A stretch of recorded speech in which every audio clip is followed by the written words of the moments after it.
নমস্কার বন্ধুরা, আজ আবারও একটি রান্নার রেসিপি আপনাদের সাথে শেয়ার করে নেব। যে রান্নাটি আজকে আপনাদের সাথে শেয়ার করব, আপনারা সেটাকে স্পেশাল বলতে পারেন, কারণ এই রেসিপিটি বা এই রান্নাটি সচরাচর কিন্তু সবার বাড়িতে হয় না। প্রত্যেকবারে যখন আমি মুরগির মাংসের দোকান দিয়ে মাংস কিনতে যাই, তখন গোটা মুরগি কিনলে তার 2টো ফিট আমাকে চিকেনের সাথে দিয়ে দেয়, কিন্তু আমি প্রত্যেকবারে ফিরিয়ে দিই। তাই এবার না ফিরিয়ে ভাবলাম এই নতুন রান্নাটি আপনার সাথে শেয়ার করব। তাহলে চলুন আমরা রান্নাটার দিকে এগোই। অঞ্জলিস ট্র্যাডিশনাল কুকিং ব্লগে আপনাদের সবাইকে স্বাগত। আমি নিয়েছি চিকেনের ফিট, আর আজকে সেই রান্নাটি আপনার সাথে শেয়ার করব। এই রান্নাটি অনেকেই খান, আবার অনেকেই না খেতেও পারেন। আমারও এটা প্রথমবারই ট্রাই করা, তাহলে সেই জন্য আমি ভিডিওটা আপনাদের সাথে শেয়ার করছি। আমি নিয়ে নিয়েছি এখানে পেঁয়াজ। প্রথমে পেঁয়াজ আমি স্লাইস করে কেটে নেব। আমি এখানে যেহেতু খুব কম পরিমাণে চিকেন ফিটটা নিয়েছি, কারণ এটা আমি আপনাকে আগেও বলেছি, আবারও বলছি, এটা আমি প্রথমবার ট্রাই করছি, তাই আমার কোনো আইডিয়া নয় যেটা খেতে কেমন হয়। তাই আমি খুব কম পরিমাণে চিকেন ফিটটা নিয়েছি। তার পরিমাণ বুঝে আমি পেঁয়াজ নিয়ে নিয়েছি 2টো। আমি 2টো পেঁয়াজকে স্লাইস করে কেটে নেব। আর সাথে নিয়ে নিয়েছি এখানে পেঁয়াজ কলি, কিছু গুঁড়ো মশলা। আপনারা যারা খেয়ে থাকবেন, আমার রেসিপিতে যদি কোনো কিছুর কম থাকে অবশ্যই জানাবেন যে এই রান্নাটায় আরও কী লাগে।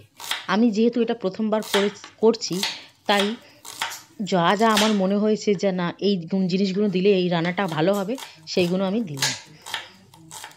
পেঁয়াজগুলো আমি স্লাইস করে খুব ভালোভাবে কেটে নেব। আর এখানে আমি যে পেঁয়াজ কলি বা স্প্রিং অনিয়ন আছে, পেঁয়াজ পাতা, সেই পেঁয়াজ পাতাটা দিয়ে দিয়েছি। আর নিয়ে নিয়েছি গুঁড়ো মশলা। গুঁড়ো মশলার মধ্যে আমি দিয়ে দিয়েছি ধনে গুঁড়ো, জিরে গুঁড়ো, লঙ্কা গুঁড়ো, হলুদ গুঁড়ো, কাশ্মীরি লঙ্কা গুঁড়ো, আর দিয়ে দিয়েছি আদা রসুনের পেস্ট। এখানে আমি এই রান্নাটি সাদা তেল দিয়ে করব। আপনারা যদি সর্ষে তেল দিয়ে করেন তাহলে করতে পারবেন। আপনারা আপনাদের পছন্দ অনুযায়ী তেল দেবেন। আমি সাদা তেল দিয়ে রান্নাটি করলাম। আর এখানে এই মশলার মধ্যে যা যা মশলা বলেছিলাম সেগুলো সবই নিয়েছি। তার সাথে গোটা জিরে নিয়ে নিয়েছি। গোটা জিরেটা আমি ফোড়ন হিসাবে দিচ্ছি। গোটা জিরেটা একটু কালারটা চেঞ্জ হলে আমি পেঁয়াজগুলো দিয়ে দেবো। এবার আমি কোচানো পেঁয়াজ দিয়ে দিচ্ছি। এই অবস্থায় আমি গ্যাসের ফ্লেমটা খুব হাই করে খুব ভালো করে পেঁয়াজগুলোকে সোনালি করে ভেজে নেব।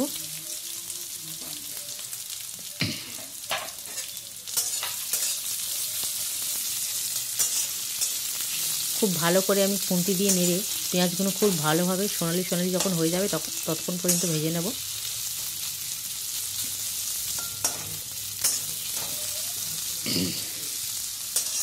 দেখুন, আমরা অনেকেই অনেক কিছু খাই না। আমরা যে খাই না বলে সেই খাবারটা যে একান্তই খাবার অযোগ্য, সেটা কিন্তু ভুল। এখন নানান রকম হোটেলে এইসব জিনিস রান্না হয়, বড় বড় হোটেলে। আমি টমেটোগুলো কুচিয়ে নিচ্ছি। আমি এখানে 2টো টমেটো নিয়েছি। আপনাদের যেই রান্নাটি আমি শেয়ার করছি, সেই চিকেন ফিটটা যদি পরিমাণে বেশি থাকে তাহলে সেই বুঝে টমেটো নেবেন। আমি এটা যেহেতু অল্প নিয়েছি পরিমাণে, তাই টমেটোটা সেই হিসাব অনুযায়ী আমি নিয়েছি।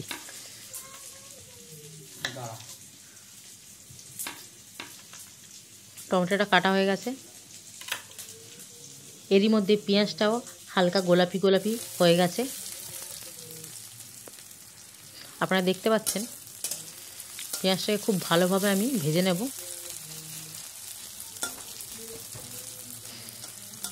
একদম হাই ফ্লেম করে ভাজবো। আপনারা দেখে বুঝতে পারছেন এবার কিন্তু পেঁয়াজের কালারটা একদম চেঞ্জ হচ্ছে, একদম গোল্ডেন হয়ে গেছে।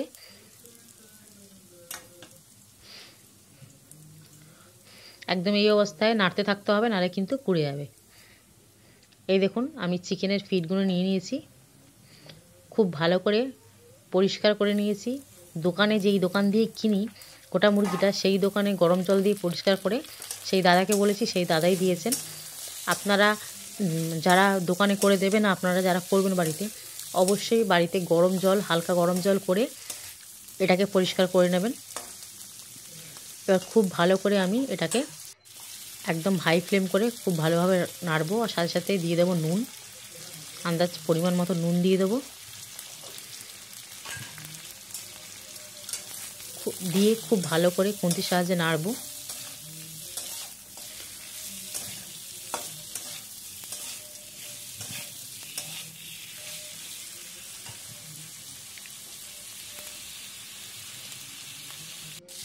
এবার আমি দিয়ে দেবো এখানে আদা রসুনের পেস্ট রেখেছিলাম, সেই আদা রসুনের পেস্ট। এটা প্রায় ছোট চামচের, মানে চিনির চামচ যে খাই সেই চামচের 2 চামচ নিয়েছি। আর দিয়ে দিচ্ছি এখানে যা যা গুঁড়ো মশলা, জিরে, ধনে, হলুদ, লঙ্কা গুঁড়ো, কাশ্মীরি লঙ্কা গুঁড়ো, সব খুব ভালোভাবে দিয়ে দেবো এর মধ্যে। দিয়ে খুব ভালো করে কষাবো।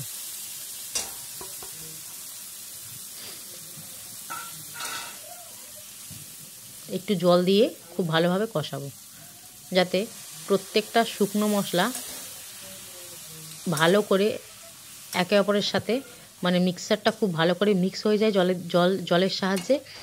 আর খুব ভালো করে যাতে মশলাগুলো কষানো হয়। আমি একটু মশলাটা কষতে কষতে জল দেব, যাতে খুব ভালো করে মশলাটা গুলে যায় জলের মধ্যে, আর খুব ভালো করে যেন কষানোটা হয়।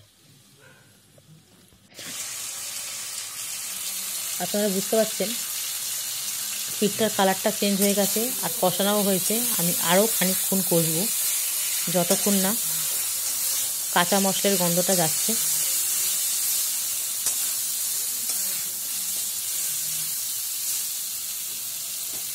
এবার আমি দিয়ে দেবো টমেটো, আর দিয়ে দেবো যেখানে পেঁয়াজ পাতাটা নিয়েছিলাম সেই পাতাটা দিয়ে খুব ভালো করে নাড়ব।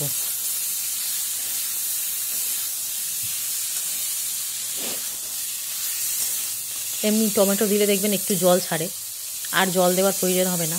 এই টমেটোর যে জুসটা বেরাবে সেটা দিয়েই এটা খুব ভালো করে কষাতে হবে। এরপর আমি ধনেপাতা নিয়ে নিয়েছি, ধনেপাতাটা কেটে নেব কুচো কুচো করে।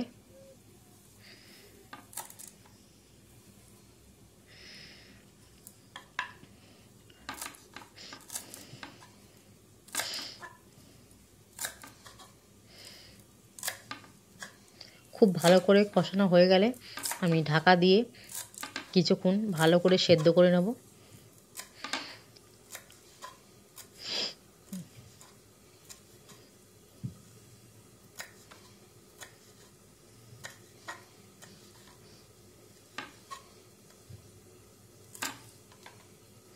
ধনেপাতাটা কাটা হয়ে গেছে।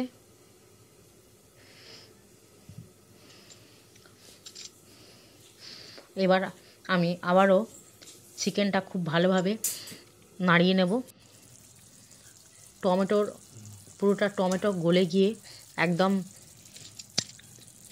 নরম হয়ে গেছে, খুব ভালো করে টমেটোটা মজে গেছে। এই সময় আমি ধনেপাতাটা ছড়িয়ে আবারও খুব ভালো করে নাড়ব। মশলাটা দেওয়ার পর চেষ্টা করবেন ঢেকে ঢেকে কষার। এটা ঢেকে ঢেকে যেহেতু কষেছি, সেদ্ধ হয়ে গেছে, তাই আমি ধনেপাতাটা আর গরম মশলাটা দিয়ে দিয়েছি। দিয়ে আরেকটু সামান্যতম কষবো, কষে তারপরে আমি এটাকে নামাবো।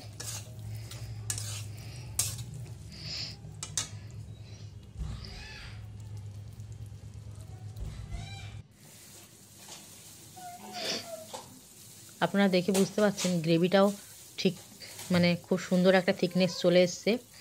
আর ফিটগুলো সেদ্ধ হয়ে গেছে, আমি চেক করে নিয়েছি। এবার আমি এটাকে সার্ভ করব।